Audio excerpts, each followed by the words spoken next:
So let's start by customizing a simple layout here. So you can see that we have different video blocks here on the left that you can customize, and different layouts here on the right. So in this case, this is the default layout with 3 lines, and customizing is fairly simple. You can type in just 1 line, or you can keep typing in more lines, and so on. We advise you to break up the long text into many lines if you need to. But if your text runs too long, this is what the layout 2 is for.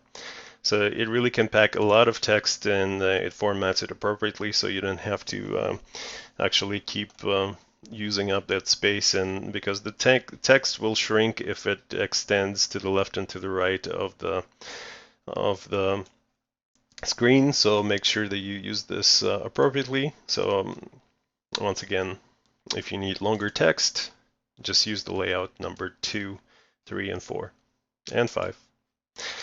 So once again, drag and drop it into the layout box, and now you can start customizing the layout. You can see that the paragraph feature is enabled. You can double click on it and type in your optional title if you need to, or if you don't need title, you can just start typing the text. This is a longer text that will not shrink on the screen,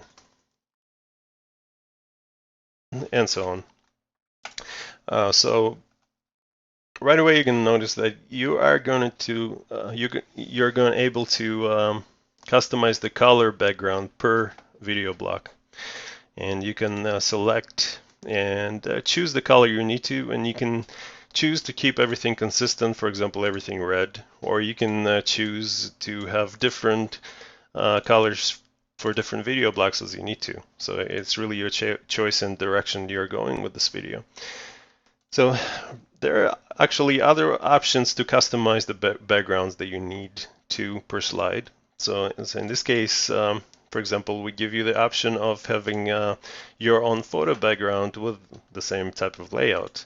So you'll see the consistency of having photo, library video, and your video with certain layout types. So in order to customize the photo, option is fairly simple.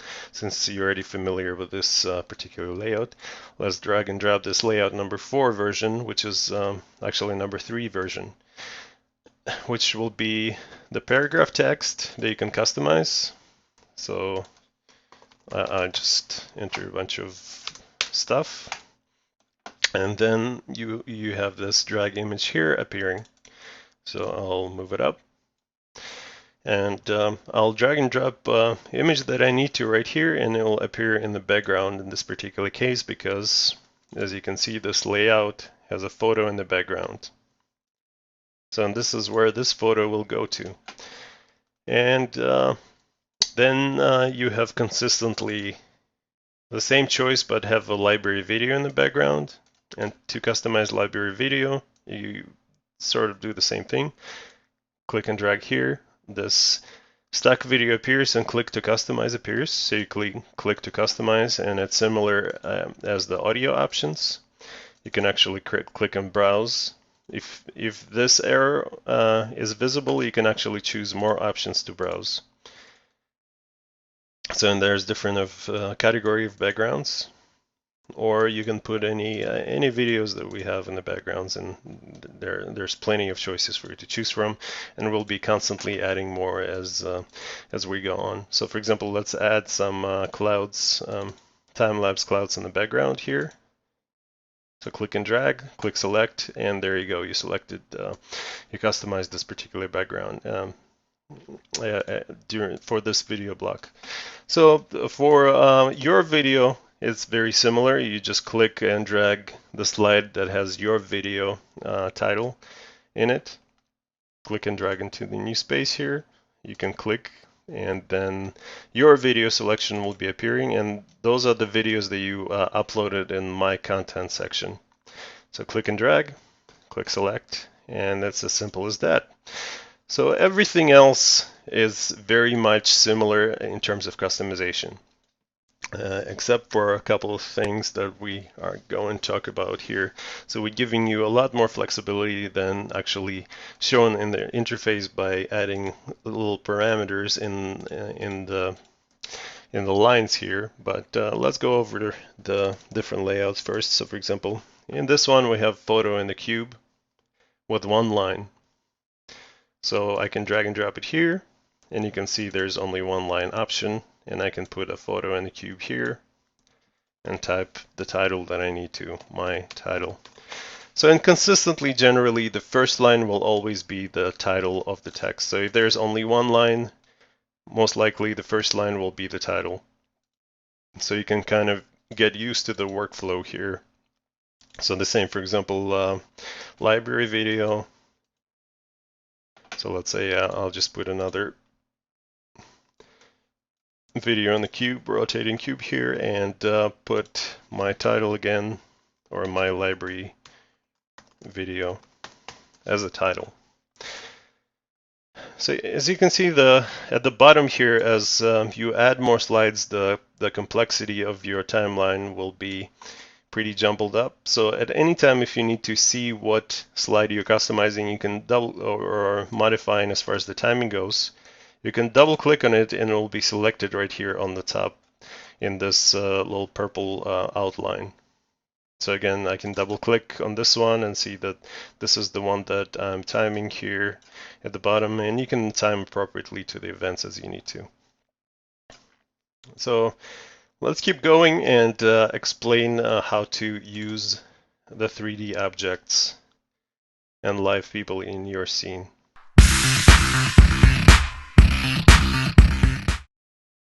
So 3D object option is one of the coolest features in Flixpress Pro. And what it means is that in any template that you have the 3D object feature enabled, you can browse and select from the library of 3D objects and 3D text and customize it. So to customize the 3D object layout, simply drag and drop it here, and you'll see. We advise you to give it a little bit more time than usual because certain animations inside the 3D objects will require it. But you can see that you have both images and lines enabled here. And the reason for that is that 3D objects may have their own text lines that you can customize. And we can see that here right now. So let's start by customizing a very simple 3D object here. So let's go to 3D text, the static text option, and preview optional 3D object here. So in this case, we'll be adding a lot more explanations to the actual objects on how to customize it. Now, keep in mind that you can also customize certain color of the 3D objects. So in this case, we can actually customize the color of this little background element and text we have. But let's add this little 3D object here with the text. So to add this, we're going to drag and drop it into the 3D object selection, click select, and since there's no image customization, we're going to leave it blank. The first line will be always, in this case, in this layout case, will be the title. So you can either enter it or leave it blank. If you leave it blank, though, you're going to see that all those nice replicated text will be just blank too. So you're going to have a plain blue background. So in order to avoid that, we kind of gave you a little shortcut cheat. So you can remove this text title, but still have it in the background by simply typing your title and then pressing Shift and 6 character, and it'll be sort of like an up character. And this Shift 6 character will hide the title and still keep that replicated title in the background. So it's a nice little trick option. So the second line will be for customizing the text inside. So sometimes the text will have two lines, so you can use the second and third line to customize the text inside the 3D object. So let's say your 3D text. And then third line in this case is reserved for selecting the color. And this is the way we actually let you customize the color. In this particular object, not every object will have color customization options. So for that, you have to refer to the explanation, which we're developing right now. But we can tell you that this one and this text right here will have the color customization. So to customize the color, you have this little color picker here, and basically it's the RGB value separated by dots. So if you're a designer, that should not be a problem for you. If you're not a designer, it's very easy to just click here, go to hue selection, and pick the color that you need to by simply kind of adjusting here at the bottom. So let's say we want a very light purple here or darker purple color. You can actually cut and paste the if you're a web designer, you can cut and paste this HTML color values. Click OK, and then what you do is drag and drop this color box inside the third line. And it will give you the RGB values for this particular color. So, and this color will be customized, and this background on the text will appear purple. On top of that, you can also customize the main background color if you need to. So this is something separate.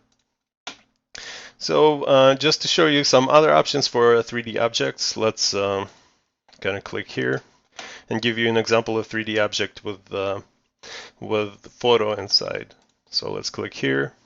Let's click on 3D objects and technology. Preview here. So we have this rotated laptop with the optional text inside of it and the photo. So select the 3D object, click select. And once again, your title will be the first line, then your text will be the text inside the laptop here, and then the third line in this case is unused because there's no color to customize. So, and the last thing you will need is obviously to place the image inside the laptop, which you can drag and drop any image to customize it. We're adding a lot more 3D object options in near future. So right now it should be enough to get you started, but we're going to keep adding quite a bit of features. So just to give you an example of the kind of things you can expect in the near future, we have these video objects, and in this case people. So you can see cloth reveal as an example shown. So you can type in any text here, and the girl will reveal it. So click select. Once again, the first line is always the title on top of the layout here, this one. So the second line will be the one that the girl will be revealing. So for example, free, get it, free.